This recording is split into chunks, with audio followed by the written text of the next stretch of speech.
नमस्कार विद्यार्थी मित्रांनो, एमपीएससी वर्सेस आयबीपीएस आणि टीसीएस हा मुद्दा मी का टाकला इथे? कारण गेल्या कित्येक दिवसांपासून सरळ सेवेच्या परीक्षा एमपीएससी घेणार की पुन्हा एकदा टीसीएस आयबीपीएस घेणार याबद्दल बऱ्याच विद्यार्थ्यांचे नोटीस, बऱ्याच विद्यार्थ्यांचे मेसेज आमच्यापर्यंत पोहोचत आहे. सो या व्हिडिओच्या माध्यमातून थोडक्यात तुम्हाला मी अनालिसिस करून देतो की या वर्षापासून एमपीएससी सरळ सेवा घेणार आहे की नाही, नेमका बदल काय होणार थोडक्यात समजून घेऊया. एक जीआर पण आहे जो पाठीमागच्या वर्षामध्ये आलेला आहे, तो जीआर पण तुम्हाला दाखवतो आणि विद्यार्थ्यांची सध्या मागणी काय आहे ते पण मी थोडक्यात तुम्हाला दाखवतो. चला व्हिडिओकडे जाऊया आपण. महत्त्वाचा मुद्दा बघा, पहिले तर लक्षात घ्या की 18 जुलै 2024 मध्ये एक जीआर आला होता. आता हा जीआर येऊन झाले जवळपास 1.5 वर्ष.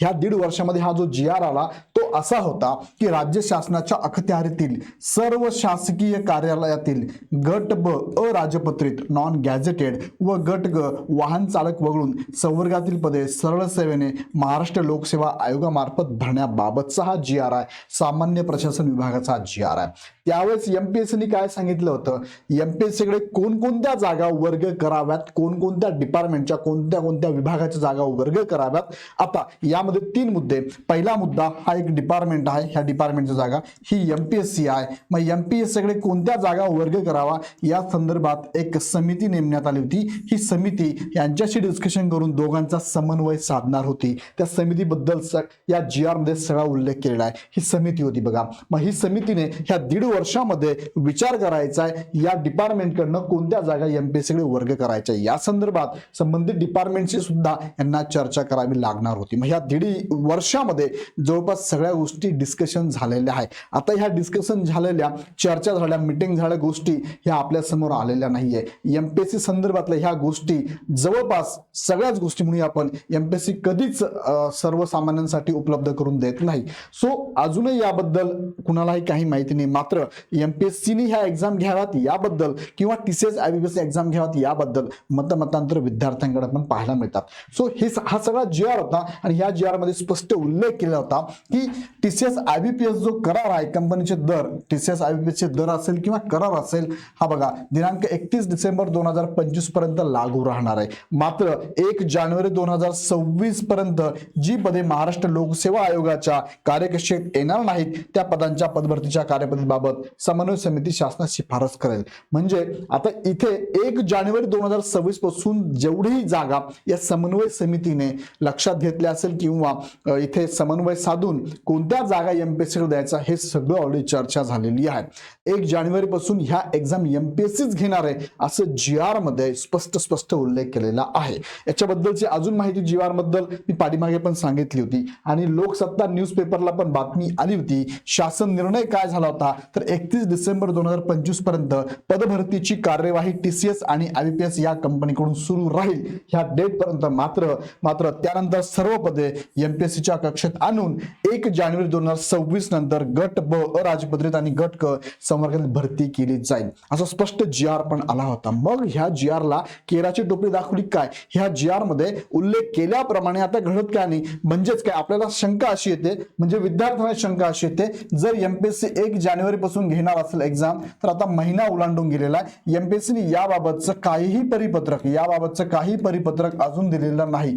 परिपत्रक का दिलेलं नाही? दुसरं, एमपीएससी नेहमी विद्यार्थ्यांमध्ये इन्फॉर्मेशन करते की आम्ही सर्व सेवेच्या एक्झाम कोणकोणत्या घ्यावा त्याचं कॅलेंडर पण देते, अंदाजित वेळापत्रक देते आणि एक्झामचा पॅटर्न पण देत असते. पण आतापर्यंत एमपीएससी कडे असं काहीही विद्यार्थ्यांना मिळालेलं नाही. सो विद्यार्थ्यांचे प्रश्न साहजिक आहे की एमपीएससी घेणार आहे की नाही का टीसीएस आयबीपीएस ला घेणार आहे. रिसेंटली तुम्ही बघितलं असेल, मागच्या महिन्यामध्येच संभाजीनगर या ठिकाणी आयबीपीएसने एक सेंटर अजून वाढवलंय. मग हे नेमकं काय चाललंय? आयबीपीएसने जर सेंटर वाढवलं याचा अर्थ परत आयबीपीएस कडे अजून जबाबदारी दिली जाते काय अशी शंका विद्यार्थ्यांना आणि सगळ्यांनाच येत आहे.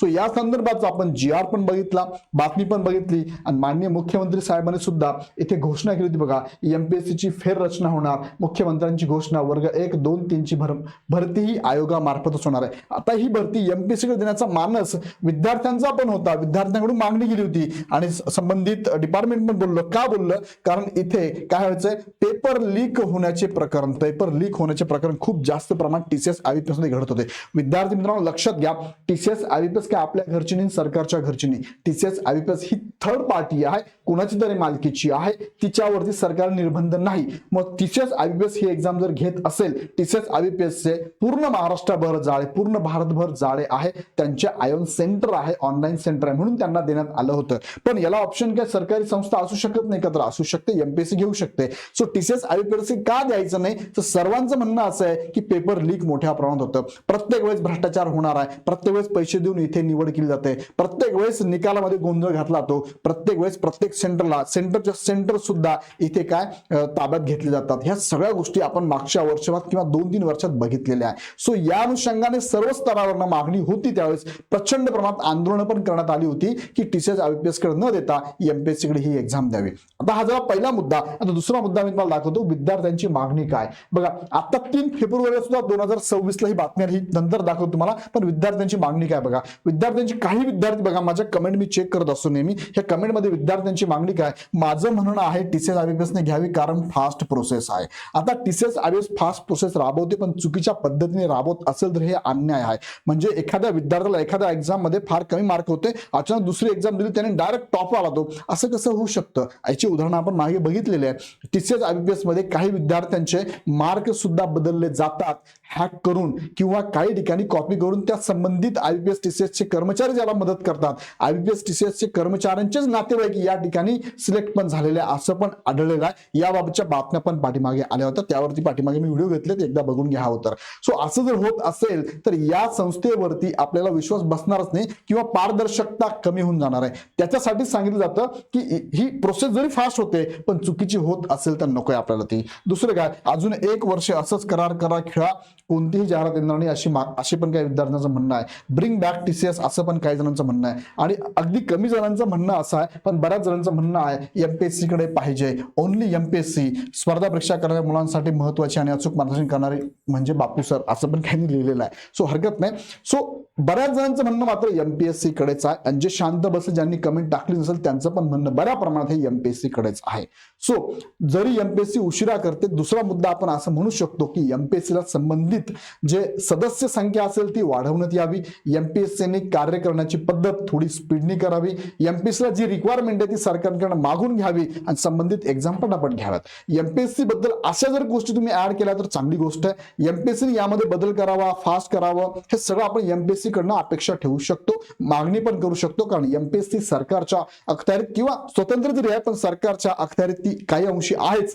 So TCS IBPS third party आहे, ते त्यांचे नियम लावतात, त्यांचे कर्मचारी, त्यांची निवड, त्यांची पद्धत सगळी. सो तिथे तुम्हाला काही अंकुश लावता येत नाही. मात्र एमपीएससी जर घेतली तर नक्कीच आपण यामध्ये बदल करू शकतो. सो तुमचं म्हणणं फक्त टीसीएस आयबीपीएस घ्यावी हे एकाच मुद्द्यावर असेल की फास्ट होतं, तर एमपीएससी सुद्धा ती फास्ट घ्यावी अशी मागणी आपण करू शकतो. आणि मला तरी वाटतंय बऱ्याच जनादेश आपण जर लक्षात घेतला, विद्यार्थ्यांचं म्हणणं जास्तीत जास्त विद्यार्थ्यांचं, तर एमपीएससी कडे जायला पाहिजे. आणि ही एक्झाम इथून पुढे सरळ सेवेच्या एक्झाम एमपीएससीच घेणार आहे, यात ती मात्र शंका नाही. पण असं जर घडलं नाही, बघा तुम्ही आताची न्यूज वाचली असेल काय, एमपीएससी मध्ये मोठ्या बदलाचे संकेत. एमपीएससी केवळ पॅटर्न नुसार ही एक्झाम, या सरळ सेवेच्या एक्झाम घेणार आहे. यूपी पॅटर्न सुद्धा त्यांनी समजून घेतलेला आहे. सो केरळमध्ये सगळ्या सरळ सेवेच्या एक्झाम किंवा क्लास 1, क्लास 2, क्लास 3 च्या एक्झाम हे केरळ पीएससीच घेत असते, केरळची सरकार घेत असते. सो थर्ड पार्टी काही त्यांनी दिलेलं नाहीये. सो त्याच धर्तीवरती एमपीएससी सुद्धा हे राबवणार आहे आणि एमपीएससी हा बदल हळूहळू करत आहे. त्याचे संकेत न्यूजपेपरला आपण बघितलं असेल, लोकसत्ता न्यूजपेपरला 3 फेब्रुवारीला आलेलं पण आहे. आता पण पुढचा मुद्दा हा आहे, जर टीसीएस आयबीपीएस एमपीएससी परीक्षा कोण घेणार? जर ही एक्झाम एमपीएससी न घेता टीसीएस आयबीपीएसने घेतली तर मात्र विद्यार्थी मोठ्या संख्येने इथे आंदोलन उभं करतील आणि त्यात सगळेच सामील असतील. पण असं होणार नाही अशी सगळ्यांनाच आशा आहे. एमपीएससीच एक्झाम घेईल, कारण जीआर पण आलेला आहे. सो एमपीएससीची बॅकएंडला तयारी सुद्धा चालू आहे. या संदर्भातले न्यूज पण आपल्या समोर आता येत आहे. याच्याबद्दलची वेळ अपडेट तुम्हाला देतो. पण लक्षात घ्या विद्यार्थी मित्रांनो, सगळ्यांनी एकत्र येऊन संघटितपणे एमपीएससीच एक्झाम घ्यावी याची मागणी आपण सगळेच करूया. याबद्दल अजूनही तुमचं काय मत असेल तर नक्की कमेंटमध्ये टाका. पण सुधारणेला वाव असेल आणि एमपीएससी सुधारत असेल, एमपीएससी ला काही मुद्दे ऍड करायचे असेल फास्ट घेण्या संदर्भात तर नक्की कमेंटमध्ये कळवा. पण सगळ्यांनी एकमताने मागणी करूया आपण की एमपीएससी कडेच ह्या एक्झाम वर्ग व्हाव्यात, एमपीएससी घ्याव्यात. नवे हा जी आर आलेला पण आहे, फक्त एमपीएससी फास्ट करून लवकरात लवकर या संदर्भात सगळ्या विद्यार्थ्यांना असं काय परिपत्रक द्यावं अशीच अपेक्षा. तुम्हाला काय वाटतं कमेंटमध्ये कळवा. आणि इग्नाइट अकॅडमीला तुम्हाला कॉन्टॅक्ट करायला तर ह्या हेल्पलाईन नंबरला तुम्ही कॉल करू शकता. इग्नाइट अकॅडमीच्या ॲपवरती कंबाईन गट ब गट क आणि एमपीएससी राज्यसेवेच्या बॅचेस पण अवेलेबल आहेत, त्या पण आपण परचेस करू शकता. व्हिडिओ आवडला तर लाईक करा, कमेंट टाका, तुमच्या मित्रांना शेअर करा, चॅनल सबस्क्राईब करून पुढील महत्त्वाचे अपडेट घेण्यासाठी बेल आयकॉनवरती क्लिक करा. पुन्हा व्हिडिओ आपण नेक्स्ट व्हिडिओमध्ये. धन्यवाद.